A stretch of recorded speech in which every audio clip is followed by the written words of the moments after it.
स्वागत है आपका किशन एफएम वाईटी में। स्टोरी पार्ट 8 एपिसोड 71 से 80 माय डेविल प्रोफेसर। डॉक्टर ने कुछ पल रुक कर कहा, शायद इन्होंने कुछ ऐसा देखा जो कि अनएक्सपेक्टेड था, इसीलिए ये बेहोश हुई है। बाकी मैंने इंजेक्शन दे दिया, थोड़ी देर में उन्हें होश आ जाएगा। कोई चिंता की बात नहीं है। कंदन ने उसकी बात पर धीरे से सिर हिला दिया। डॉक्टर अपनी किट लेकर वहां से जाने लगी तो कंदन ने उसे रोकते हुए कहा, 1 मिनट। उसके रोकते ही डॉक्टर अपनी जगह पर रुक गई।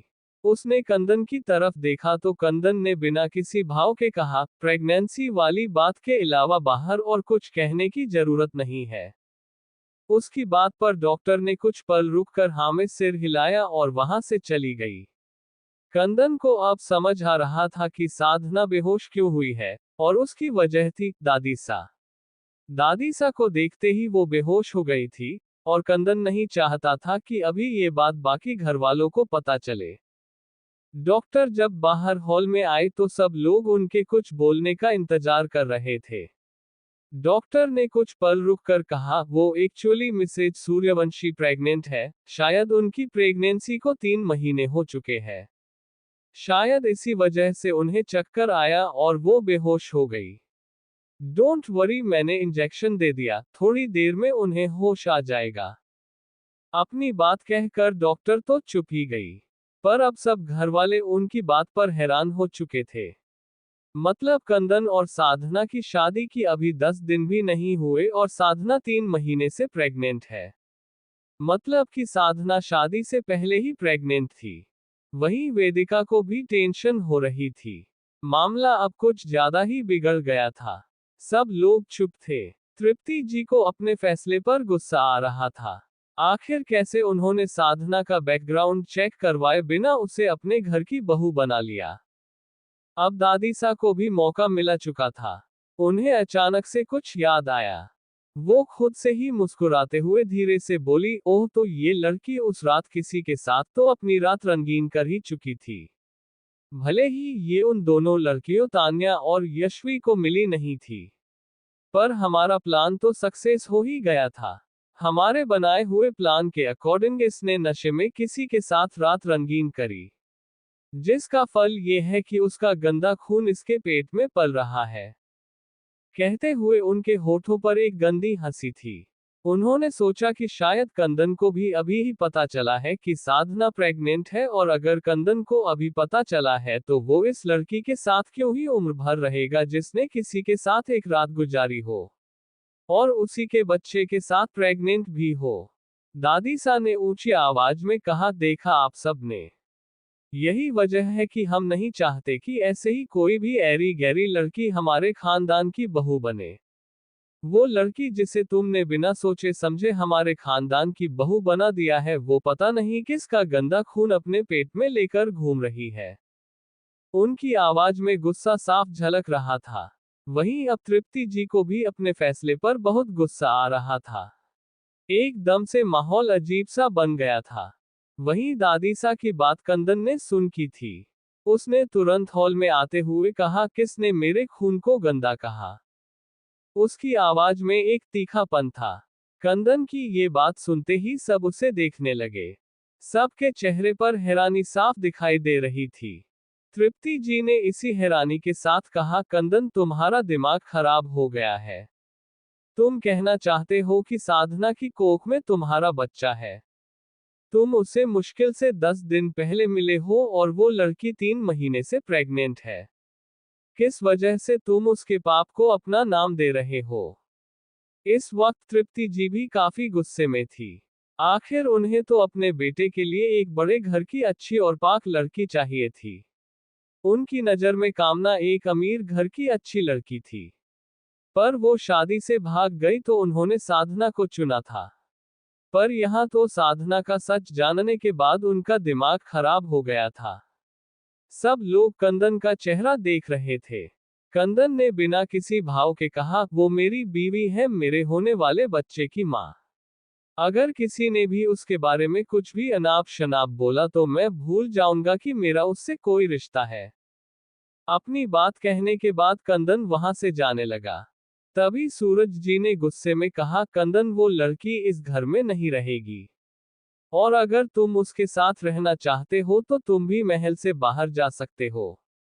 उनकी बात पर कंदन ने डेविल स्माइल के साथ उन्हें देखा और बोला, और यहाँ रहना कौन चाहता है?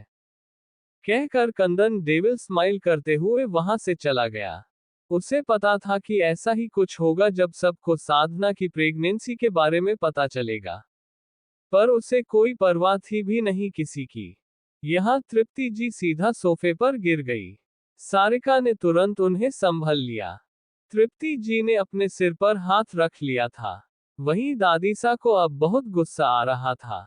जिस साधना से कंदन को दूर करने के लिए उन्होंने इतने सालों से इतने प्लान बनाए, इतने पापड़ बेले, वो कंदन आज उस साधना के लिए उन्हें छोड़कर जा रहा था।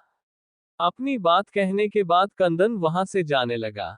तभी सूरज जी ने गुस्से में कहा, कंदन वो लड़की इस घर में नहीं रहेगी। और अगर तुम उसके साथ रहना चाहते हो तो तुम भी महल से बाहर जा सकते हो।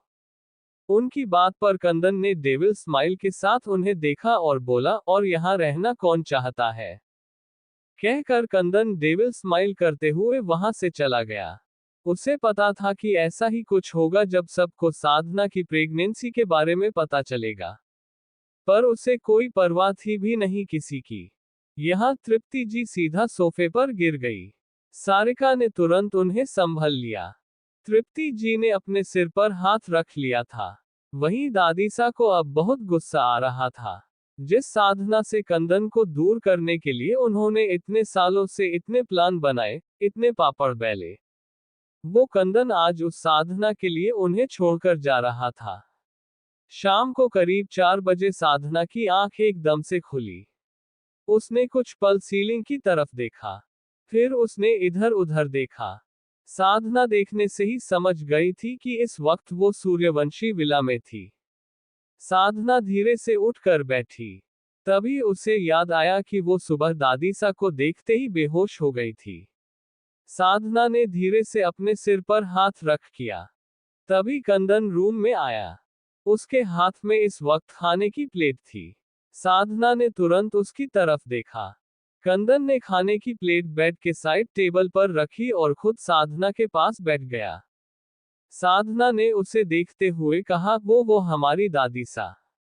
कंदन ने तुरंत उसके होठों पर उंगली रखकर उसे चुप करवा दिया। साधना चुपचाप कंदन की आंखों में देखने लगी थी। वहीं कंदन भी उसे ही देख रहा था। कुछ पल बाद कंदन ने अपनी उंगली उसके होठों से हटा ली। कुछ पल बाद साधना ने फिर से कहा, आप मुझसे कुछ छुपा रहे हैं। वो हमारी दादीसा ही है ना? पर वो तो, मतलब वो यहाँ कैसे? उन्होंने मुझे पहचाना भी नहीं। क्यों? कंदन ने बीच में ही बिना किसी भाव के कहा, वो तुम्हारी दादीसा नहीं है। वो मेरी दादीसा है। साधना उसकी बात पर बहुत ज्यादा कंफ्यूज हो गई थी। उसने फिर से कुछ कहने के लिए मुंह खोला ही था कि कंदन ने उसे टोकते हुए कहा, मैं तुम्हें सब कुछ बताऊंगा। पहले तुम खाना खाओ। तुमने सुबह से खाना नहीं खाया है। तुम्हारे साथ साथ हमारा बेबी भी भूखा है। कहकर उसने साधना के आगे एक बाइट बढ़ा दी। साधना ने चुपचाप वो बाइट ले ली। बहुत कुछ चल रहा था उसके दिमाग में, बहुत सारे सवाल थे। पर उन सब के चक्कर में वो अपने बच्चे को इग्नोर नहीं कर सकती थी। साधना ने कुछ ही देर में सारा खाना खा लिया था, जो कि उसे कंदन ही अपने हाथों से खिला रहा था। खाना खत्म होने के बाद अब साधना सीधी बैठी हुई थी। कंदन ने प्लेट उठाए और वहां से चला गया। साधना उसके आने का इंतजार कर रही थी। करीब 5 मिनट बाद कंदन वापस आया। साधना अब भी उसे देख रही थी कि वो कुछ बोलेगा। और कंदन जानता था कि अब साधना को बताना जरूरी था। उसे सब कुछ पता चलना चाहिए था। कंदन ने साधना के राइट हैंड को अपने हाथ में लेते हुए कहा, मैं तुम्हें सब कुछ बताने जा रहा हूँ। पर वादा करो, सारी सच्चाई जानने के बाद तुम ऐसा कुछ भी नहीं करोगी जिससे कि हमारे बच्चे पर असर पड़े। इस वक्त साधना को सिर्फ सच्चाई जानने थी। उसने धीमे से कहा, जी मैं वादा करती हूँ। आप मुझे जो कुछ भी बताएंगे, उसे जानने के बाद मैं ऐसा कुछ भी नहीं करूंगी, जिससे कि हमारे बच्चे पर उसका इफेक्ट पड़े। कंदन ने एक गहरी सांस लेकर बोलना शुरू किया। तुम्हारी दादी सा और मेरी दादी सा दोनों ट्विंस सिस्टर है। तुम्हारी दादी मेरी दादी से 5 मिनट छोटी थी। उन दोनों का कोई और भाई बहन नहीं था। उनके पेरेंट्स तुम्हारी दादी को ज्यादा प्यार करते थे। हालांकि ऐसा था नहीं, सिर्फ मेरी दादी को लगता था कि उनके पेरेंट्स उसकी छोटी बहन को ज्यादा प्यार करते हैं। यही कारण था कि मेरी दादी तुम्हारी दादी से बेहद जलने लगी थी। धीरे धीरे ये जलन कब नफरत में बदल गई उन्हें पता ही नहीं चला। उन दोनों की शादी हो गई। तुम्हारी दादी की शादी भले ही ज्यादा अमीर घर में नहीं हुई थी, पर तुम्हारे दादू उन्हें प्यार बहुत करते थे। तुम्हारे दादू और दादी की एक ही औलाद थी, और वो तुम्हारे पापा थे। मेरी दादी शुरू से ही अपनी छोटी बहन से जलती थी, पर उम्र के साथ साथ उनकी ये नफरत बहुत बढ़ गई थी। पर सूर्यवंशी और शर्मा परिवार दोनों में अच्छी बनती थी। एक दिन मेरी चाचू, जो कि शायद 24 साल के करीब होंगे, वो तुम्हारे पापा के साथ कहीं जा रहे थे। वो दोनों कार में थे। चाचू ड्राइव कर रहे थे। एकदम से उनकी कार की ब्रेक फेल हो गई थी। जब चाचू को ये बात की रियलाइजेशन हुई, तब उन्होंने तुम्हारे पापा को कार से बाहर जाने निकलने का बोला। पर तुम्हारे पापा मेरे चाचू को छोड़कर जाने के लिए तैयार नहीं थे। चाचू ने बहुत कोशिश की, उन्होंने सोचा था कि एक बार तुम्हारे पापा कार से निकल जाएं तो वो भी आगे जाकर कार से कूद जाएंगे। पर तुम्हारे पापा मान नहीं रहे थे। हार कर चाचू ने तुम्हारे पापा को कार से धक्का दे दिया। उन दोनों की शादी हो गई। तुम्हारी दादी की शादी भले ही ज्यादा अमीर घर में नहीं हुई थी, पर तुम्हारे दादू उन्हें प्यार बहुत करते थे। तुम्हारे दादू और दादी की एक ही औलाद थी, और वो तुम्हारे पापा थे। मेरी दादी शुरू से ही अपनी छोटी बहन से जलती थी, पर उम्र के साथ साथ उनकी ये नफरत बहुत बढ़ गई थी। पर सूर्यवंशी और शर्मा परिवार दोनों में अच्छी बनती थी। एक दिन मेरी चाचू, जो कि शायद 24 साल के करीब होंगे, वो तुम्हारे पापा के साथ कहीं जा रहे थे। वो दोनों कार में थे। चाचू ड्राइव कर रहे थे। एकदम से उनकी कार की ब्रेक फेल हो गई थी। जब चाचू को ये बात की रियलाइजेशन हुई, तब उन्होंने तुम्हारे पापा को कार से बाहर जाने निकलने का बोला। पर तुम्हारे पापा मेरे चाचू को छोड़कर जाने के लिए तैयार नहीं थे। चाचू ने बहुत कोशिश की, उन्होंने सोचा था कि एक बार तुम्हारे पापा कार से निकल जाएं तो वो भी आगे जाकर कार से कूद जाएंगे। पर तुम्हारे पापा मान नहीं रहे थे। हार कर चाचू ने तुम्हारे पापा को कार से धक्का दे दिया। चाचू के धक्का देने से तुम्हारे पापा कार से बाहर निकल गए थे। पर अब चाचू ने सोचा कि वो बाहर कूद जाएं। पर वो कूदते उससे पहले उनकी कार एक डिवाइडर से टकरा गई। कार की टक्कर काफी जोर से हुई थी। ऑन द स्पॉट चाचू हमें छोड़कर जा चुके थे। उस दिन से दादी ने तुम्हारे पापा को चाचू की मौत का जिम्मेदार मान लिया। पूरे 2 साल सूर्यवंशी परिवार और शर्मा परिवार में कोई बातचीत नहीं हुई। उस इंसिडेंट के 1 साल बाद तुम्हारे दादू की डेथ हो गई थी। उनके जाने के गम में तुम्हारी दादी काफी बीमार हो गई थी। उनके इलाज में शर्मा परिवार की सारी धन दौलत खर्च हो गई थी। तुम्हारे पापा के पास सारे पैसे खत्म हो गए थे, और उनके पास इतने भी पैसे नहीं थे कि वो तुम्हारी दादी का अच्छे से इलाज करवा पाते। समय पर इलाज न होने की वजह से तुम्हारी दादी भी भगवान को प्यारी हो गई। अब तुम्हारे पापा बिल्कुल टूट गए थे। उनके माँ बाप उनके पास थे नहीं। उनकी पत्नी और उनकी बेटी उनके पास थी, पर उनके पास न तो रहने को छत थी, न ही खाने को अनाज। अब तुम्हारे पापा ने मेरी दादी से बात करी। मेरी दादी ने हमदर्दी दिखाते हुए तुम्हारे पापा को सूर्यवंशी महल बुला लिया। फ्लैशबैक। साधना के पापा विश्वास जी अपनी पत्नी सुभद्रा जी और अपनी 2 साल की बेटी साधना को लिए हुए सूर्यवंशी महल पहुंचे। साधना के माँ बाप सूर्यवंशी महल पहले भी आ चुके थे, इसलिए उन्हें आने में कोई दिक्कत नहीं हुई थी। विश्वास जी और सुभद्रा जी अपना लगेज लिए हुए महल में एंटर करते हैं। उन्हें वहां दादी सा, तृप्ति जी और सूरज जी मिलते हैं। साथ ही उनके दो बेटे थे, लक्षित और कंदन। कंदन काफी शांत था। उसे किसी से कोई मतलब नहीं था। वो सिर्फ स्कूल जाता, घर आता और पढ़ाई करता। विश्वास जी और सुभद्रा जी के आते ही महल के सारे नौकर चाकर छुट्टी पर भेज दिए गए थे। अब सारे घर की साफ सफाई, खाना, बर्तन, कपड़े सब कुछ विश्वास जी और सुभद्रा जी करते थे। वो दोनों काफी सुलझे हुए और अच्छे दिल के थे। उन्होंने कभी किसी बात के लिए बुरा नहीं माना, बल्कि अपना धर्म समझकर वो दोनों पूरा दिन पूरे महल की सेवा टहल के लिए लगे रहते। उनके रहने के लिए दादी सा ने उन्हें महल के बाहर का क्वार्टर दिया था। वो दोनों खुश थे, क्योंकि लखनऊ में वो दोनों अपनी बच्ची के साथ एक वक्त का खाना भी नहीं खा पा रहे थे। यहाँ कम से कम उन्हें रहने को छत और खाने को 2 वक्त की रोटी मिल रही थी। दिन ऐसे ही बीत रहे थे। तृप्ति जी और दादी सा उन दोनों पर बहुत जुल्म करती थी, उनकी जी भरकर बेइज्जती करती थी। पर विश्वास जी और सुभद्रा जी ने कभी इस बात का बुरा नहीं माना। समय के साथ साधना बड़ी हो रही थी। विश्वास जी और सुभद्रा जी महल के काम के कारण बहुत ज्यादा बिजी रहते थे, वो साधना पर ज्यादा ध्यान नहीं दे पाते थे। वहीं साधना वो लक्षित के साथ खेलती रहती थी। उसकी और लक्षित की कुछ ही समय में काफी बनने लगी थी।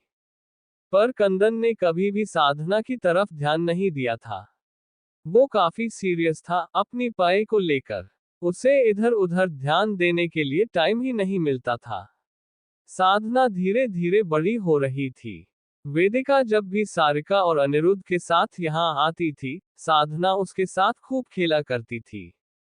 अब साधना स्कूल जाने लगी थी। उसका पास में ही एक छोटे से स्कूल में एडमिशन करवाया गया था। एक दिन वेदिका सूर्यवंशी महल आई हुई थी। अब सभी की गर्मियों की छुट्टियां चल रही थी। साधना और वेदिका, लक्षित तीनों ही करीब 5 साल के होंगे। तीनों की एज में थोड़ा ही अंतर था। लक्षित उन दोनों से शायद बड़ा था, पर फिर भी वो उन दोनों के साथ खेल रहा था। ये तीनों महल के गार्डन में खेल रहे थे। वहां और कोई भी नहीं था। ये तीनों अपनी मस्ती में लगे पड़े थे। छुट्टियां थी तो तृप्ति जी और सारिका भी उन्हें रोकने वाली नहीं थी। वहीं कंदन अपने रूम में स्टडी टेबल पर बैठा हुआ पढ़ाई कर रहा था। वो पढ़ाई कर रहा था कि उससे बाहर गार्डन से बच्चों के हंसने की आवाजें आ रही थी, जो कि कंदन को पढ़ने में डिस्टर्ब कर रही थी। कंदन अभी सिर्फ 11 साल का था, तो उसे ग्राउंड फ्लोर का ही एक रूम मिला हुआ था। उसके साथ वाला कमरा लक्षित का था। कंदन को ये बच्चों की आवाजें पढ़ने नहीं दे रही थी। कंदन गुस्से में अपनी चेयर से खड़ा हुआ और वो खिड़की के पास आया। वो खिड़की गार्डन की तरफ खुली हुई थी। कंदन बाहर उन बच्चों को देखकर कुछ कहने ही वाला था कि तभी उसकी नजर छोटी सी क्यूट सी साधना पर चली गई। साधना काफी गोरी थी और उसके नैन नक्श भी काफी तीखे थे। साधना को देखते ही कंदन उसकी हंसी में खो गया था। उसे एहसास ही नहीं हुआ कि कब से वो एक छोटी सी बच्ची को घूर रहा है। वो आज तक साधना के पास नहीं गया था, ना ही कभी साधना ने ढंग से कंदन को देखा था। वहीं कंदन अपने रूम में स्टडी टेबल पर बैठा हुआ पढ़ाई कर रहा था। वो पढ़ाई कर रहा था कि उससे बाहर गार्डन से बच्चों के हंसने की आवाजें आ रही थी, जो कि कंदन को पढ़ने में डिस्टर्ब कर रही थी। कंदन अभी सिर्फ 11 साल का था, तो उसे ग्राउंड फ्लोर का ही एक रूम मिला हुआ था। उसके साथ वाला कमरा लक्षित का था।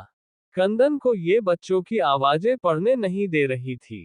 कंदन गुस्से में अपनी चेयर से खड़ा हुआ और वो खिड़की के पास आया। वो खिड़की गार्डन की तरफ खुली हुई थी। कंदन बाहर उन बच्चों को देखकर कुछ कहने ही वाला था कि तभी उसकी नजर छोटी सी क्यूट सी साधना पर चली गई। साधना काफी गोरी थी और उसके नैन नक्श भी काफी तीखे थे। साधना को देखते ही कंदन उसकी हंसी में खो गया था। उसे एहसास ही नहीं हुआ कि कब से वो एक छोटी सी बच्ची को घूर रहा है। वो आज तक साधना के पास नहीं गया था, ना ही कभी साधना ने ढंग से कंदन को देखा था। कंदन इतना सॉफ्ट हॉट नहीं था कि वो इतनी जल्दी पिघल जाता। उसने अभी भी साधना की तरफ दोस्ती की पहल नहीं की थी। हाँ, वो उस दिन के बाद साधना को चोरी छिपे देखा करता था। धीरे धीरे कब साधना ने उसके दिल ने अपने लिए जगह बना ली, कंदन को इस बात का एहसास ही नहीं हुआ। कंदन खुद साधना की तरफ खींचा चला जाता था। साधना तो थी ही सबके साथ घुलने मिलने वाली। उसने कंदन की तरफ खुद से अपनी पहल शुरू कर ली थी। जब से उसने कंदन को देखा था, वो खुद उसके साथ टाइम स्पेंड करने लगी थी। धीरे धीरे उनकी दोस्ती काफी गहरी हो गई थी। दोस्ती तो साधना और लक्षित की भी थी, पर साधना और कंदन की दोस्ती कुछ अलग थी। उनका पूरा पूरा समय एक दूसरे के साथ निकलता था। कंदन साधना की फिक्र करने लगा था, उसे प्यार करने लगा था, जो कि उसकी आंखों में साफ दिखता था। भले ही वो एज में काफी छोटा था, पर उस आंखों में साधना के लिए प्यार था, जो कि दादीसा की नजर से ना बच सका। दादीसा जिन्होंने अपनी बहन के बेटे और बहू को अपने घर में नौकर बनाकर रखा था, ताकि वो उन दोनों को अपनी आंखों के सामने पल पल मरता देखें, अपने बेटे की मौत का बदला ले सके। उन्हें ये बात बिल्कुल बर्दाश्त नहीं हुई थी कि कंदन, उनका बड़ा पोता, उनके जिगर का टुकड़ा, उस लड़की से प्यार करने लगा था। भले ही ये बचपन का प्यार था, पर कंदन बचपन में भी बच्चा नहीं था। वो काफी सीरियस अपीयरेंस वाला इंसान था। दादीसा को इन सब की जब से भनक लगी थी, तब से उन्होंने कंदन को साधना के खिलाफ भड़काने की कोशिश की थी, पर वो था कि मानने को तैयार नहीं था। धीरे धीरे कंदन अपनी एज और हाइट में बड़ा हो रहा था। वो टाइम के साथ साथ काफी मैच्योर होता जा रहा था। दादीसा को अब डर लगने लगा था, क्योंकि कंदन उनकी बातों में आ नहीं रहा था और वो साधना के करीब होता जा रहा था। पर ये बात उनकी हजम में नहीं आ रही थी। कंदन का ये प्यार अब सूरज जी और तृप्ति जी को भी दिखने लगा था। सूरज जी को ज्यादा कोई प्रॉब्लम नहीं थी, पर तृप्ति जी को अपने घर की बड़ी बहू एक नौकरानी तो बिल्कुल नहीं चाहिए थी। वो शुरू से ही साधना के साथ क्रुएलिटी दिखाती आई थी, पर कंदन और साधना तो एक दूसरे के काफी करीब हो गए थे। उनकी करीबी अब तृप्ति जी से सहन नहीं हो रही थी। बस इसी के चलते उन्होंने सूरज जी और दादीसा से कंदन को लंदन भेजने की बात की।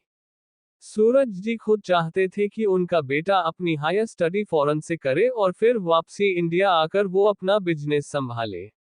वहीं दादीसा को तृप्ति जी की बात काफी पसंद आई थी। वो तो खुद चाहती थी कि कंदन साधना से दूर हो जाए। सूरज जी ने कंदन को लंदन भेज दिया था आगे की हायर स्टडी करने के लिए।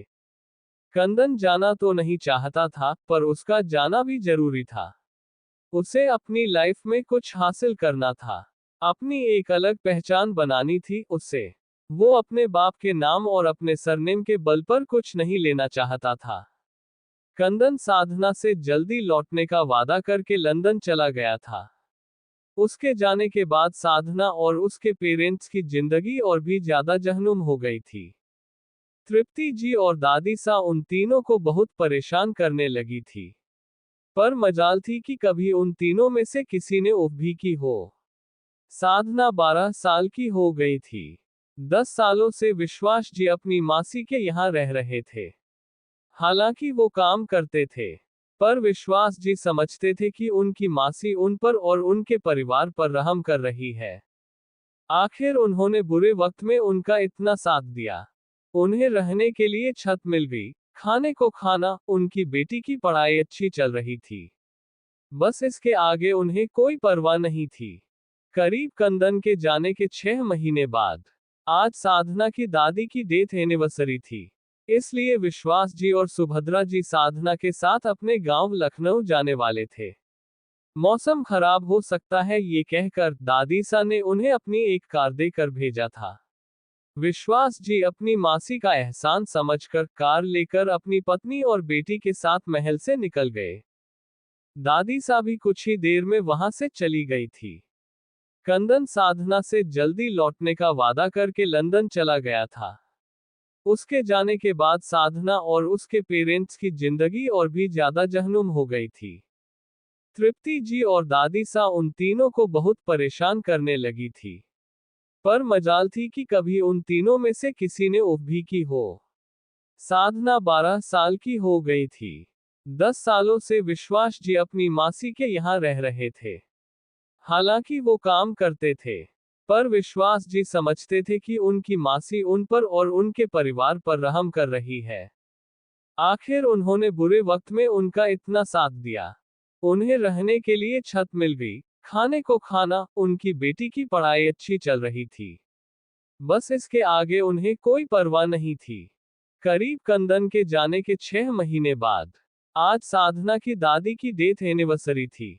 इसलिए विश्वास जी और सुभद्रा जी साधना के साथ अपने गांव लखनऊ जाने वाले थे। मौसम खराब हो सकता है ये कहकर दादी सा ने उन्हें अपनी एक कार देकर भेजा था। विश्वास जी अपनी मासी का एहसान समझकर कार लेकर अपनी पत्नी और बेटी के साथ महल से निकल गए। दादी सा भी कुछ ही देर में वहां से चली गई थी। दादी सा ने महल से बाहर निकलते ही किसी को फोन लगा दिया। वो फोन अपने कान पर लगाकर बोली, वो लोग यहाँ से निकल गए हैं। गाड़ी नंबर और उनकी सारी डिटेल्स मैंने तुम्हें भेज दी है। कल सुबह तक हमें उनकी मौत की खबर आ जानी चाहिए। अपनी बात कहकर और सामने वाले की बात सुनकर उन्होंने फोन रख दिया। दादी सा अपनी हमेशा की आदत से हरिद्वार चली गई थी। यहाँ विश्वास जी और सुभद्रा जी की कार अभी मुंबई से बाहर ही निकली थी। वो लोग कुछ दूर ही पहुंचे थे कि अचानक से उनकी कार के सामने एक बहुत बड़ा ट्रक आ गया था। विश्वास जी ने कार कंट्रोल करने की पूरी कोशिश की, पर कार उनके कंट्रोल में थी ही नहीं। तभी एकदम से उनकी कार ट्रक से टकरा गई। गाड़ी की हालत बाहर से ही देखने से पता चल रही थी। उनकी पूरी कार डैमेज हो चुकी थी। ट्रक ड्राइवर बिना देरी के वहां से निकल गया था। कार के अंदर विश्वास जी, सुभद्रा जी और साधना तीनों की हालत बद से बदतर थी। तीनों खून से लथपथ थे। कुछ ही देर में वहां रेस्क्यू टीम आ चुकी थी। उन्होंने उस पूरी एक्सीडेंट वाली जगह को ब्लॉक कर दिया था। जब सुभद्रा जी, विश्वास जी और साधना को कार से बाहर निकाला गया तो विश्वास जी और सुभद्रा जी तो अपना दम तोड़ चुके थे। शायद उनकी ऑन द स्पॉट डेथ हो गई थी, क्योंकि उनका सिर आगे डैशबोर्ड और स्टीयरिंग व्हील से टकराया था। जब बैकसीट से साधना को निकाला गया तो उसे तुरंत हॉस्पिटल पहुंचाया गया, क्योंकि उसकी सांसें अभी धीमे धीमे चल रही थी। बहुत मेजर एक्सीडेंट हुआ था, वो भी हाईवे पर। इसलिए सारे टीवी चैनल्स पर ये न्यूज चल रही थी। इधर दादीसा को भी सारी खबर मिल चुकी थी, पर उनके कहने पर जल्द ही ये सारा मामला सही हो गया था। सूरज जी जब हॉस्पिटल पहुंचे थे तो उन्हें दादीसा के कहने पर 3 लाशें दिखाई गई थी, ताकि कहीं वो साधना जिंदा है ये सोचकर उसे अपने साथ ना ले जाएं। दादीसा ने जब उन्हें मना कर दिया था तो सूरज जी बिना उन तीनों में से किसी की शक्ल देखे वहां से निकल गए थे। सूरज जी बात करने के बाद दादीसा ने फोन साइड में रखकर खुद से कहा, आज हमारे बेटे की आत्मा को शांति मिली है। जिस तरह से इस विश्वास की वजह से हमने अपना बेटा खोया, आज ये अपनी पत्नी के साथ खुद इस दुनिया से चला गया। आज हमने अपने बेटे की मौत का बदला लिया है। कहते हुए उनके चेहरे पर कोई भाव नहीं थे। दादी सा हरिद्वार ही रहने लगी थी। वो अपने पति शैलेश सिंह सूर्यवंशी की मौत के बाद से यही रहने लगी थी। बहुत ही कम वो सूर्यवंशी महल जाया करती थी। इधर तृप्ति जी और सूरज जी की लाइफ भी अच्छी चल रही थी। उन्हें भी किसी बात की परवाह नहीं थी। वहां लंदन में कंदन साधना के लिए अपना एक एक पल काट रहा था। उसे तो बस अपनी पढ़ाई पूरी होने की जल्दी थी कि कब उसकी पढ़ाई पूरी हो और वो वापस इंडिया जाए। जब से वो लंदन आया था, उसने साधना की आवाज तक नहीं सुनी थी। उसे देखा भी नहीं था। साधना तो शायद अभी बच्ची ही थी। उसे अपनी फीलिंग्स के बारे में नहीं पता था। पर कंदन का तो एक एक पल कटना मुश्किल हो गया था। पर उसने साधना से वादा किया था कि वो एक बड़ा आदमी बनके वापस आएगा। तो बस फिर वो अपना वादा पूरा करने में लगा था। इधर साधना हॉस्पिटल में थी। वो जिंदा तो थी, पर जिंदा लाश की तरह थी। कोमा में थी वो। 2 साल 2 साल वो कोमा में ही रही। उसकी सारी दवाइयों का खर्चा दादी सा खुद कर रही थी। ऐसा नहीं था कि उन्हें साधना से कोई हमदर्दी थी, पर असल बात कुछ और थी। साधना के दादा ने मरने से पहले अपनी एक बहुत बड़ी लैंड, जो कि उन्होंने सबको बिना बताए मुंबई में ली थी, वो साधना के नाम पर थी। उस लैंड के बारे में उन्होंने किसी को नहीं बताया था, पर दादीसा ने अपने सोर्स से ये बात पता लगवाई थी। उन्होंने सोचा था कि सारा परिवार खत्म हो जाएगा तो वो लैंड उन्हें मिल जाएगी। आखिर करोड़ों की लैंड थी वो, ऐसे तो उसे कोई भी अपने हाथ से जाने ना दे। इधर साधना हॉस्पिटल में थी। वो जिंदा तो थी पर जिंदा लाश की तरह थी। कोमा में थी वो। 2 साल वो कोमा में ही रही। उसकी सारी दवाइयों का खर्चा दादी सा खुद कर रही थी। ऐसा नहीं था कि उन्हें साधना से कोई हमदर्दी थी, पर असल बात कुछ और थी। साधना के दादा ने मरने से पहले अपनी एक बहुत बड़ी लैंड, जो कि उन्होंने सबको बिना बताए मुंबई में ली थी, वो साधना के नाम पर थी। उस लैंड के बारे में उन्होंने किसी को नहीं बताया था, पर दादीसा ने अपने सोर्स से ये बात पता लगवाई थी। उन्होंने सोचा था कि सारा परिवार खत्म हो जाएगा तो वो लैंड उन्हें मिल जाएगी। आखिर करोड़ों की लैंड थी वो, ऐसे तो उसे कोई भी अपने हाथ से जाने ना दे। बस फिर दादीसा को भी उसी लैंड का लालच था। पर बात ये थी कि वो लैंड साधना के नाम थी, और वो जब तक 20 साल की नहीं हो जाती, तब तक उस लैंड को सेल आउट करना या किसी के नाम करना मुश्किल ही नहीं नामुमकिन था। बस यही कारण था कि दादीसा ने 2 साल साधना जब कोमा में थी, तब उसके इलाज का सारा खर्चा करवाया। साथ ही जब साधना कोमा से बाहर आ गई तो उन्होंने साधना के साथ ढोंग किया, उसकी असली दादी बनने का ढोंग। साधना के कोमा से आने के बाद दादीसा साधना की केयर करती रही, उसका ख्याल रखती, उसके साथ रहती। उन्होंने ही उसे तान्या और यशवी के बारे में बताया कि वो दोनों उसकी बचपन की दोस्त है। यहाँ तक कि तान्या और यशवी भी बहुत बार साधना से मिलने के लिए लखनऊ जाया करती थी। तभी से साधना उनसे मिलने जुलने लगी थी और उन्हें अपना दोस्त मानने लगी थी। पर असल में वो दोनों दादीसा की नौकरानियां थी। उन्होंने आज तक साधना के साथ जो कुछ भी किया वो दादीसा के कहने पर किया था। यहाँ दादी 2 साल तक साधना के साथ रही। साधना तो अपनी मेमोरी खो चुकी थी, इसलिए उसने अपना सब कुछ दादीसा को मान लिया था। दादीसा जैसा कहती वो उसके लिए पत्थर की लकीर हो जाता था। पर 2 साल होने के बाद तक दादीसा थक गई थी। उनसे अब साधना झेली नहीं जा रही थी। बाद इसी कारण उन्होंने अपनी मौत का एक खेल रचा और वहां से निकल आई। साधना दादीसा से इमोशनली अटैच हो गई थी। उसे अपनी दादी के जाने का बहुत दुख था।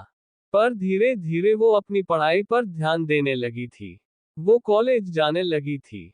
भले ही उसने अपनी 10th और 12th नहीं करी थी, पर दादीसा के रहते हुए उसे उसकी स्टडी के फेक सर्टिफिकेट मिल गए थे। उसने लोगों से भीख भी मांगी, लोगों के घरों में साफ सफाई का काम भी किया, खाने के लिए।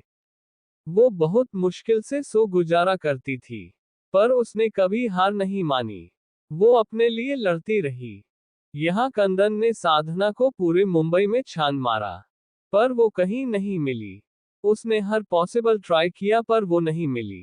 कंदन ने उस रात हुए एक्सीडेंट की दोबारा से छानबीन की, पर सब कुछ शीशे की तरह साफ था। पोस्टमार्टम रिपोर्ट और डेथ सर्टिफिकेट के अकॉर्डिंग साधना अपने माँ बाप के साथ एक्सीडेंट प्लेस पर ही मर गई थी। पर कंदन इस बात को मानने को तैयार नहीं था। उसने ठान लिया था कि वो साधना को ढूंढ कर ही रहेगा। पर इस समय में कंदन हद से ज्यादा हार्ड हॉर्टेड हो गया था। उसके सीने में रहे दिल ने धड़कना बंद कर दिया था। वो फुली इमोशनलेस हो गया था। कंदन ने अपने आप को काफी बदल लिया था। इधर साधना हद से ज्यादा सॉफ्ट हॉर्टेड थी। वो बहुत अच्छी थी, उसका दिल किसी कॉटन की तरह नरम था। वो किसी के भी दुख में दुखी हो जाती, किसी की भी खुशी में अपनी खुशी ढूंढ लेती। साधना यहाँ जो कुछ भी कर रही थी उसकी सारी रिपोर्ट दादीसा के पास थी। एक दिन साधना ने अपनी अच्छी स्टडीज के बेस पर एक फॉर्म फिल किया। उसके बाद उसने एक एग्जाम दिया, जो कि क्लियर हो चुका था। साधना को मुंबई के सबसे बड़े कॉलेज में एडमिशन मिल गया था। इस बात की भी भनक दादी सा को थी। उन्होंने ही तान्या और यशवी को साधना को अपने साथ रखने के लिए कहा। उनके कहने पर ही तान्या और यशवी साधना को बार ले गई। उस रात दादीसा के कहने पर ही साधना को ड्रग्स दिया गया। सब कुछ दादीसा के प्लान के अकॉर्डिंग चल रहा था, पर पता नहीं किस्मत ने क्या खेल रचा। उसी बार में कंदन अपनी मीटिंग के लिए आया हुआ था। साधना भी गलती से उसी के कमरे में पहुंची। साधना को देखते ही कंदन उसे पहचान गया था। उसे उस दिन साधना पर बहुत गुस्सा आया। इन 4-5 सालों का गुस्सा उसने साधना पर उस रात निकाला। पर अगले दिन ही कंदन ने उसकी सारी इंफॉर्मेशन निकलवाई थी। कंदन पहले भले ही बच्चा था, पर इन 4 सालों में कंदन ने खूब मेहनत की थी। उसके पास बहुत पावर थी। उसी पावर का इस्तेमाल करके कंदन ने ये सच्चाई पता लगवाई। धीरे धीरे सब एक एक पन्ने की तरह कंदन के सामने आता चला गया। पर वो चुप रहा। सब कुछ जानने के बाद भी वो दादी सा की बात मानता रहा।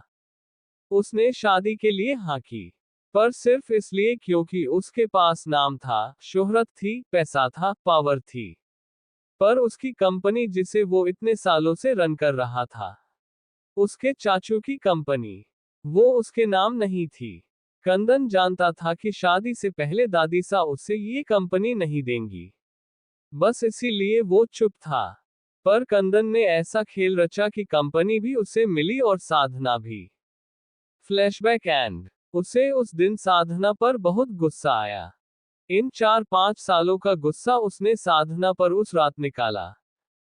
पर अगले दिन ही कंदन ने उसकी सारी इंफॉर्मेशन निकलवाई थी।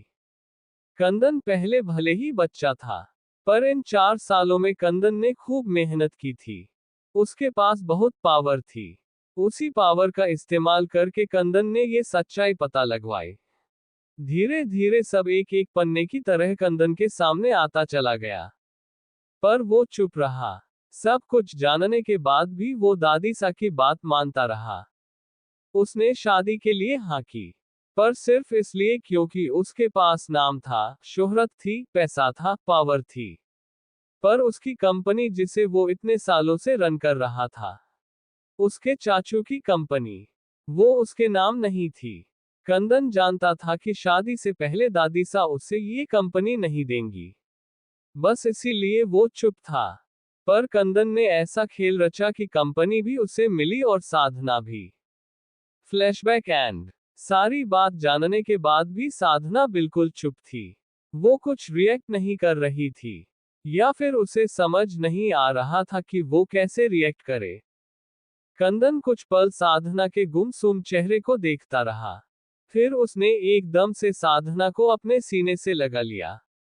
कंदन के सीने से लगते ही साधना फूट फूट कर रोने लगी थी। कंदन बिना कुछ बोले उसकी पीठ पर अपने हाथ से सहला रहा था। शायद आंसू तो उसकी आंखों में भी थे। सिर्फ वही जानता है कि साधना के बिना उसने ये साल कैसे गुजारे थे। चाहे बचपन का प्यार था, पर काफी गहरा था उसका प्यार। उसे छोटी सी मासूम सी साधना से प्यार हो गया था। इतना बेहद प्यार की बयां करना मुश्किल है। कंदन ने आंखें बंद करते हुए एक गहरी सांस ली। वो अपने आप को कंट्रोल कर रहा था। इतने सालों में उसने खुद को इतना स्ट्रांग बनाया था कि रोना और आंसू जैसी चीज तो उसकी डिक्शनरी में से कोसों दूर थे। साधना ने रोते हुए कहा, उन्होंने इतना सब कुछ कर दिया। मेरे माँ पापा को जान से मार दिया। मेरे साथ अच्छा होने का नाटक करती रही। कोई इंसान भला ऐसे कैसे कर सकता है? कहते हुए वो फूट फूट कर रोए जा रही थी। कंदन ने उसे खुद से दूर किया और उसके चेहरे को अपने हाथों में भरकर बोला, बस और नहीं रोना। मैं तुम्हें ये सब अभी नहीं बताना चाहता था, पर तुम्हें जानने का पूरा हक था। तुम्हें हक था कि तुम जानो तुम्हारे माँ पापा का एक्सीडेंट महज एक एक्सीडेंट नहीं था। वो एक सोची समझी गई चाल थी। तुम जिस इंसान को अपने दिल के सबसे करीब रखती हो, दादी सा को, वही तुम्हारी सबसे बड़ी गुनाहगार है, तुम्हें हक था कि तुम ये सब जानो। साधना अपनी आंसू भरी आंखों से कंदन को देख रही थी। उसने धीरे से कहा, क्या उन्हें सजा नहीं मिलेगी? क्या वो एक गुनाहगार होकर भी ऐसे नॉर्मल इंसान की तरह घूमती रहेंगी? कंदन ने एक गहरी सांस ली और उसके सिर से अपना सिर जोड़ते हुए बोला, जरूर मिलेगी। मैंने कहा ना, मैं अब तक चुप था क्योंकि मुझे मेरी कंपनी मेरे नाम चाहिए थी। तुम चाहिए थी मुझे मेरी पत्नी के रूप में सारी दुनिया के सामने। बस इस वजह से मैं चुप था। पर अब नहीं। हर चीज का हिसाब होगा। एंड आई प्रॉमिस, जितना तुमने झेला है, तुम्हारे माँ पापा ने झेला है। एक एक चीज का बदला लूंगा मैं। तुम्हारे एक एक आंसू का बदला लूंगा मैं। उसकी बात सुनते हुए साधना की आंखों से और तेज आंसू बहने लगे थे। उसे कुछ समझ नहीं आ रहा था। क्या किस्मत थी उसकी। जिसे अपना माना वो तो उसके अपनों का ही कातिल निकला। कंदन ने धीरे से साधना को बेड पर लिटाया और धीरे धीरे उसके बालों में उंगलियां चलाने लगा। वो उसके बालों में उंगलियां चलाते हुए बोला, स्लीप बेबी। तुम्हें रेस्ट करने की जरूरत है। उसकी बात पर साधना ने धीरे से अपनी आंखें बंद कर ली। वो रो नहीं रही थी। शायद सारी उम्र रोने के बाद, अब ये टाइम रोने का तो बिल्कुल नहीं था। ये टाइम गुनहगार को सजा दिलाने का था, जिससे वो पीछे हटने वाली नहीं थी। किसी भी कीमत पर नहीं। थोड़ी ही देर में कब साधना की आंख लग गई, उसे खुद पता नहीं चला। कंदन ने सोती हुई साधना का कुछ पल चेहरा देखा। फिर उसने अपने होठ उसके माथे पर रख वहां चूम लिया। कंदन बेड से उठा, उसने साधना को अच्छे से ब्लैंकेट से कवर किया और बाहर चला आया। कंदन नीचे आकर सीधा अपने स्टडी रूम में गया। उसके इंटर होते ही समाने से आवाज आई, बता दिया तुमने उसे सब कुछ? कंदन ने सामने देखा तो सोफे पर सलीम बैठा हुआ था।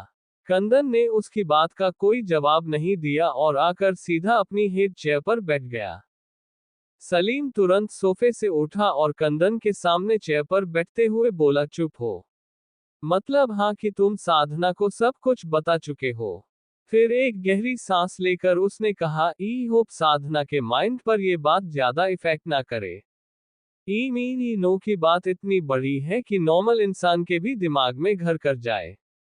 यहाँ तो साधना ऑलरेडी मेंटली स्टेबल नहीं है। कंदन ने बिना किसी भाव के कहा, नहीं होगा ऐसा कुछ भी। She will have to accept everything. She will have to take care of herself, at least for our baby. Salim ने एक गहरी सांस लेकर कहा, ओके। पर तू आगे क्या करने वाला है, कुछ सोचा है क्या? उसकी बात पर कंदन तिरछा मुस्कुराते हुए बोला, बूम।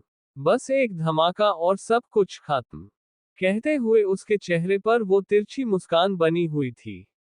फिर एक गहरी सांस लेकर उसने कहा, ई होप साधना के माइंड पर ये बात ज्यादा इफेक्ट ना करे। ई मीन ई नो की बात इतनी बड़ी है कि नॉर्मल इंसान के भी दिमाग में घर कर जाए। यहाँ तो साधना ऑलरेडी मेंटली स्टेबल नहीं है। कंदन ने बिना किसी भाव के कहा, नहीं होगा ऐसा कुछ भी। She will have to accept everything. She will have to take care of herself, at least for our baby. Salim ने एक गहरी सांस लेकर कहा, ओके। पर तू आगे क्या करने वाला है, कुछ सोचा है क्या? उसकी बात पर कंदन तिरछा मुस्कुराते हुए बोला, बूम। बस एक धमाका और सब कुछ खत्म। कहते हुए उसके चेहरे पर वो तिरछी मुस्कान बनी हुई थी। अगली सुबह, सूर्यवंशी महल। सुबह सुबह सारे महल में भगदड़ मची हुई थी। वहां पर पुलिस आई हुई थी। वैसे तो सूर्यवंशी महल में पुलिस का आना एक आम बात थी। पर आज पुलिस उनके फेवर में नहीं बल्कि वो तो दादीसा को अरेस्ट करने आई थी। पुलिस के अकॉर्डिंग दादीसा के ऊपर विश्वास जी और सुभद्रा जी को जान से मारने का केस दर्ज हुआ है। और सारे सबूत उनके खिलाफ है। इस वक्त सूर्यवंशी महल में सब लोग शामिल थे, सिवाय साधना और वेदिका के। वहां पर सूरज जी, तृप्ति जी, दादी सा, लक्षित, निहारिका, कंदन, यहां तक कि सारिका और अनिरुद्ध भी थे। सूरज जी ने पुलिस इंस्पेक्टर को देखते हुए कहा, इंस्पेक्टर आप ये कहना चाहते हैं कि हमारी मासा ने उनका एक्सीडेंट प्लान किया? इतने सालों बाद आप उस केस का गड़ा मुर्दा क्यों उखाड़ रहे हैं? इंस्पेक्टर ने एक बार कंदन को देखा, फिर सूरज जी को देखते हुए कहा, क्योंकि मिस्टर कंदन सिंह सूर्यवंशी ने उस एक्सीडेंट केस की फाइल खोलने के लिए कहा और फिर उन्होंने हमें सारे सबूत भी दिए, जिनसे साफ पता चलता है कि मैडम सूर्यवंशी ही ने शर्मा परिवार का एक्सीडेंट प्लान किया। उन्होंने उन तीनों को जान से मारने का प्लान बनाया था।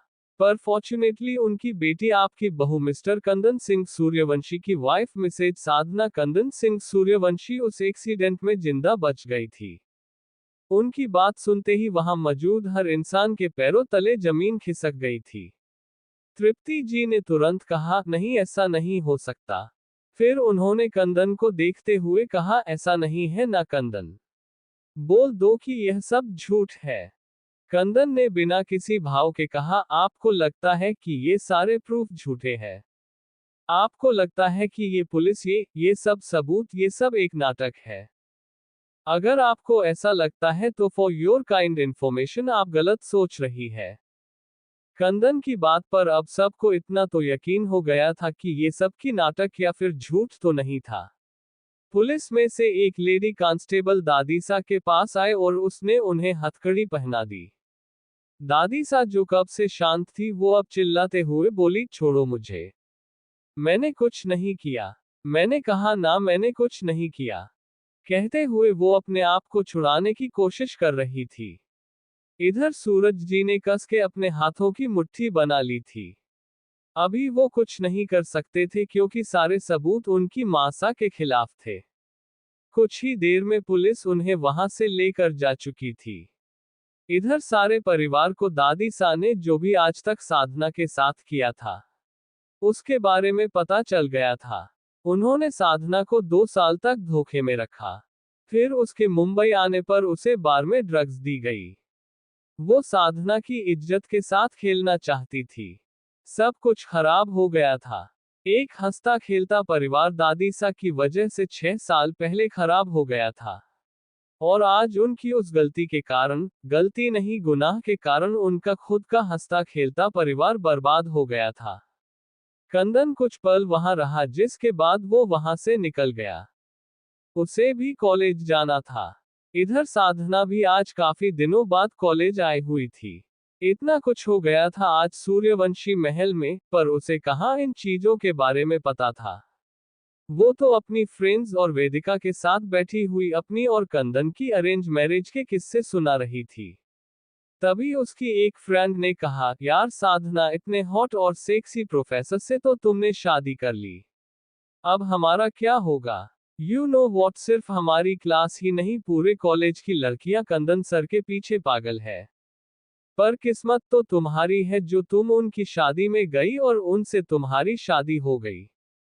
तभी एक लड़की ने अपने सिर पर हाथ रखते हुए कहा, हाय, काश मैं गई होती कंदन सर की शादी में, तो क्या पता उनकी माँ मुझे अपनी बहू के रूप में पसंद कर लेती।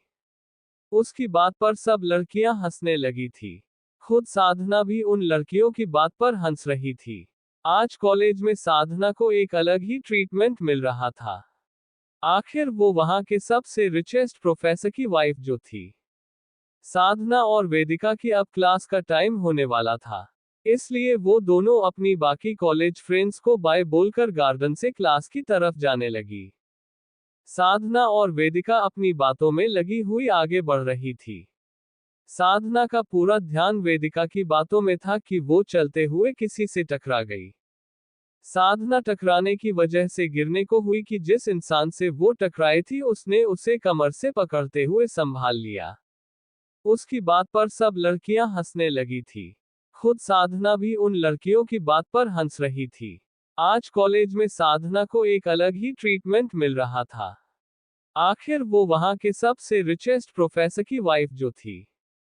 साधना और वेदिका की अब क्लास का टाइम होने वाला था, इसलिए वो दोनों अपनी बाकी कॉलेज फ्रेंड्स को बाय बोलकर गार्डन से क्लास की तरफ जाने लगी। साधना और वेदिका अपनी बातों में लगी हुई आगे बढ़ रही थी। साधना का पूरा ध्यान वेदिका की बातों में था कि वो चलते हुए किसी से टकरा गई। साधना टकराने की वजह से गिरने को हुई कि जिस इंसान से वो टकराई थी उसने उसे कमर से पकड़ते हुए संभाल लिया। साधना ने सिर उठाकर देखा तो वो इस वक्त राघव की बाहों में थी। राघव कुछ पल साधना के चेहरे को देखता रहा। मांग में सिंदूर था और गले में मंगलसूत्र। और ये देखते ही राघव ने साधना को धीरे से सीधी खड़ी कर दिया। उन दोनों में बिल्कुल शांति थी। वेदिका साधना से कुछ कहने ही वाली थी कि राघव ने साधना को देखते हुए कहा, तुम खुश हो शादी के बाद?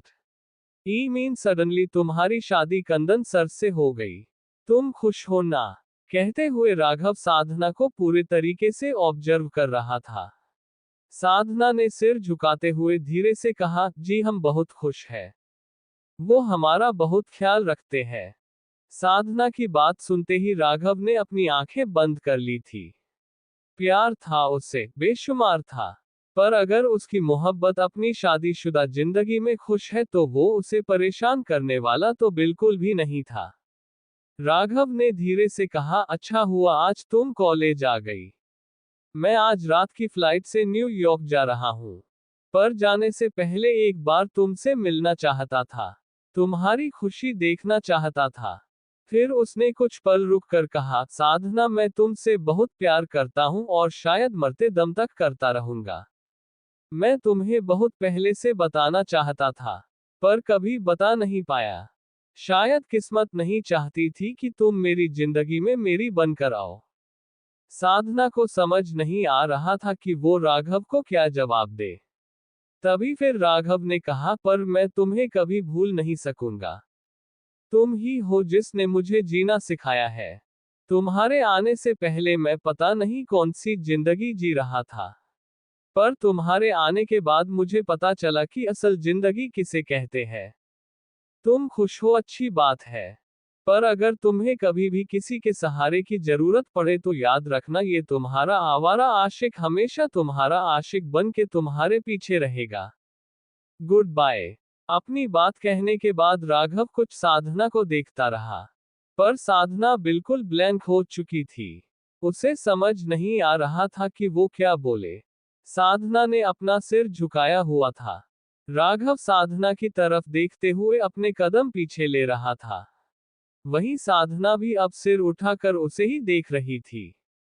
कुछ ही पलों में राघव वहां से मुड़कर चला गया था। वेदिका ने साधना के कंधे पर हाथ रखते हुए कहा, चले अब। साधना ने एक गहरी सांस लेकर हाँ में सिर हिलाया और दोनों आगे बढ़ गई। कंदन भी आज काफी दिनों बाद कॉलेज आया था। उसे राघव के बारे में सब कुछ पता था। पर वो अभी के लिए चुप था। तब तक जब तक राघव साधना को कोई नुकसान न पहुंचाए। अगर राघव साधना के साथ कुछ भी गलत करता तो वो उसे छोड़ने वाला नहीं था। राघव कॉलेज और मुंबई के साथ साथ इंडिया छोड़कर चला गया था। इधर सूर्यवंशी महल में सब लोग खामोश थे। सूरज जी ने और अनिरुद्ध जी ने पूरी कोशिश कर ली थी कि वो लोग दादीसा को जेल से बाहर निकाल सकें। पर ऐसा हो नहीं सकता था क्योंकि जो भी एलिगेशन दादीसा पर लगे थे वो सच थे। वो तो अब सजा की भागीदार थी ही थी। ऐसे ही समय बीत रहा था। और इस बीते समय में तृप्ति जी और सूरज जी ने कंदन से बहुत बार कहा था कि वो साधना को लेकर महल में रहने लगे। पर वो कभी माना नहीं। अभी साधना का 7वां महीना चल रहा था। साधना कॉलेज भी नहीं जा रही थी और अपनी जॉब को वो अभी भी घर से कंटिन्यू कर रही थी। उसकी ऑनलाइन स्टडी क्लासेस भी चल रही थी। पर जब से उसका 7वां महीना शुरू हुआ है तब से कंदन ने उसे कहीं भी जाने से मना कर दिया था। साधना इस वक्त अपने बेडरूम के मिरर के सामने खड़ी खुद को देख रही थी। इस वक्त उसका बेबी बम्प काफी ज्यादा विजिबल था। साधना ने एक मैक्सी ड्रेस पहनी हुई थी। वो अपने पेट पर हाथ रखते हुए बेबी बम्प को मिरर में देख रही थी। तभी उसे कंदन ने अपनी बाहों में भर लिया। उसने साधना के पेट पर हाथ रखकर उसे हल्का सा सहलाते हुए कहा, मेरा बेबी और उसकी मम्मा क्या कर रही है? साधना ने मिरर में से कंदन को देखते हुए कहा, मैं तो बेबी को देख रही हूँ और बड़ी बेसब्री से इसका इंतजार कर रही हूँ। कब आएगा ये? कंदन ने उसके पेट को सहलाते हुए कहा, बस थोड़ा वेट और बाबी। देन हमारा बेबी हमारे हाथ में होगा। उसकी बात पर साधना हल्का सा मुस्कुरा दी। साधना इस वक्त अपने बेडरूम के मिरर के सामने खड़ी खुद को देख रही थी। इस वक्त उसका बेबी बम्प काफी ज्यादा विजिबल था। साधना ने एक मैक्सी ड्रेस पहनी हुई थी। वो अपने पेट पर हाथ रखते हुए बेबी बम्प को मिरर में देख रही थी। तभी उसे कंदन ने अपनी बाहों में भर लिया। उसने साधना के पेट पर हाथ रखकर उसे हल्का सा सहलाते हुए कहा, मेरा बेबी और उसकी मम्मा क्या कर रही है? साधना ने मिरर में से कंदन को देखते हुए कहा, मैं तो बेबी को देख रही हूँ और बड़ी बेसब्री से इसका इंतजार कर रही हूँ। कब आएगा ये? कंदन ने उसके पेट को सहलाते हुए कहा, बस थोड़ा वेट और बाबी। देन हमारा बेबी हमारे हाथ में होगा। उसकी बात पर साधना हल्का सा मुस्कुरा दी। वहीं दूसरी तरफ वेदिका इस वक्त अपने घर मल्होत्रा हाउस में थी। उस बात के बाद सारी सच्चाई सबको पता चल गई थी कि वेदिका काफी समय पहले ही मुंबई आ चुकी थी। तो बस अब वो यहाँ रहकर ही अपनी स्टडी कर रही थी। वहीं अब सारिका और अनिरुद्ध वेदिका की शादी के लिए रिश्ते देखने लगे थे। वेदिका ने उनकी बात सुन ली थी और तब से ही सलीम से कांटेक्ट करने की कोशिश कर रही थी। वो सलीम से तब से ही प्यार करती थी जब से उसने सलीम उसे कंदन के साथ मिला था। वो दोनों बहुत अच्छे फ्रेंड थे, तो सलीम का आना जाना था कंदन के साथ। तब से ही वो सलीम को मिली थी और पहली नजर में ही वेदिका उसे चाहने लगी थी। पर सलीम के दिल में क्या था ये उसे पता नहीं था। उसने सलीम को अपने दिल की बात बताई थी, पर उसने साफ साफ मना कर दिया था। तब वेदिका दिल टूटा जरूर था, पर वो कभी को सलीम को अपने दिल से निकालने वाली तो बिल्कुल नहीं थी। उसने कसम खाई थी कि वो शादी करेगी तो सलीम से ही करेगी। पर सलीम कोई जवाब नहीं दे रहा था, ना ही उसकी कॉल्स पिक कर रहा था। इधर सलीम अभी कंदन के साथ उसके केबिन में बैठा हुआ था। वो दोनों नॉर्मली कोई बात कर रहे थे कि तभी टेबल पर पड़ा हुआ सलीम का फोन बजा। उस पर वेदिका का नाम फ्लैश हो रहा था। सलीम ने एक नजर कंदन की तरफ देखा जो बिना किसी भाव के उसके फोन को देख रहा था। सलीम ने तुरंत कॉल कट कर दिया। कंदन ने कुछ पल रुक कर कहा, मेरी बहन से प्यार करते हो तुम? वो भी करती है तो फिर किस लिए उससे दूर भाग रहे हो? Any reason mister Salim Roy? Salim उसकी बात पर कुछ पल के लिए फ्रीज हो गया था। फिर उसने हड़बड़ाते हुए कहा, नहीं कंदन, ऐसा कुछ नहीं है। वो कब से मेरे पीछे पड़ी हुई है। तुम प्लीज मुझे गलत मत समझो। कंदन ने एक गहरी सांस लेकर कहा, सिर्फ मेरे लिए तुम उससे भाग रहे हो? तुम्हें ये लगता है कि मैं क्या सोचूंगा कि तुम मेरे दोस्त होकर मेरी बहन से प्यार करते हो? देखो मिस्टर रॉय, वो मेरी बहन है और उसकी आंख में मुझे एक कतरा आंसू भी बर्दाश्त नहीं है और तुम उसे रुलाए जा रहे हो। सलीम ने उसकी बात पर सिर झुका लिया। ये सच था कि वो वेदिका से प्यार करता था, पर सिर्फ ये सोचकर कि कंदन उसे गलत ना समझ ले वो वेदिका से दूर भागता था। कंदन ने फिर से कहा, उसकी एंगेजमेंट फाइनल कर रहे हैं उसके पेरेंट्स। प्यार है तो इजहार भी करो। दुनिया क्या कहेगी इस चीज से बाहर आओ। वो अभी भी तुम्हारा इंतजार कर रही है। अगर तुम्हें उससे प्यार है तो जा सकते हो उसके पास। सलीम ने सिर उठाकर कंदन को देखा और धीरे से बोला, मतलब तुम्हें कोई प्रॉब्लम नहीं है? कंदन ने बिना किसी भाव के कहा, मैं कोई टिपिकल विलेन भाई नहीं हूं जो अपनी बहन की खुशियों का विलन बन जाऊं। सलीम उसकी बात पर मुस्कुरा दिया। वो जल्दी से अपनी चेयर से उठा और कंदन के ऊपर कूद गया। मतलब उसे हक कर ली। कंदन ने खुद से दूर करते हुए कहा, साले, मुझे मत हक कर, मेरी बहन के पास जा और मेरा जीजा बन जल्दी से। उसकी बात पर सलीम ने डेविल स्माइल करते हुए कहा, मतलब तू अब से मेरा साला है? कंदन ने उसे घूर कर देखा तो सलीम हंसते हुए वहां से निकल गया। सलीम ने जाकर वेदिका से सारी बात क्लियर कर ली थी।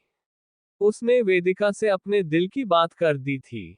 वेदिका तो कब से इस दिन का इंतजार कर रही थी। वो तो तुरंत ही उसके गले लग गई थी। दोनों के दिल तो आपस में मिल गए थे। पर अब बारी थी घर पर बात करने की। वेदिका ने आज शाम को सलीम को अपनी फैमिली के साथ घर आने के लिए कहा था। शाम को ही सलीम और उसकी फैमिली वेदिका के घर आ चुकी थी। वेदिका ने अपनी तरफ से बात की थी अपने पेरेंट्स से। पहले तो उन्होंने थोड़ी आनाकानी की, पर फिर जब सारिका ने तृप्ति जी से बात की तो उन्होंने सारिका को समझाया कि उन्हें इस रिश्ते के लिए मान जाना चाहिए।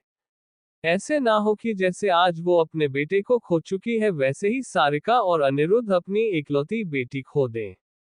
रॉय और मल्होत्रा फैमिली ने आपस में सारी बात कर ली थी। आखिर दोनों फैमिलीज का स्टेटस काफी ऊंचा था। दोनों बच्चे एक दूसरे को चाहते थे, शादी की उम्र थी दोनों की। सलीम भी काफी फेमस डॉक्टर था, तो इस रिश्ते के लिए उन्हें मना करने का कोई रीजन नहीं मिल रहा था। रिश्ते की बात फाइनल हो चुकी थी और दोनों फैमिलीज ने मिलकर डिनर किया और एंगेजमेंट की डेट फाइनल कर ली थी।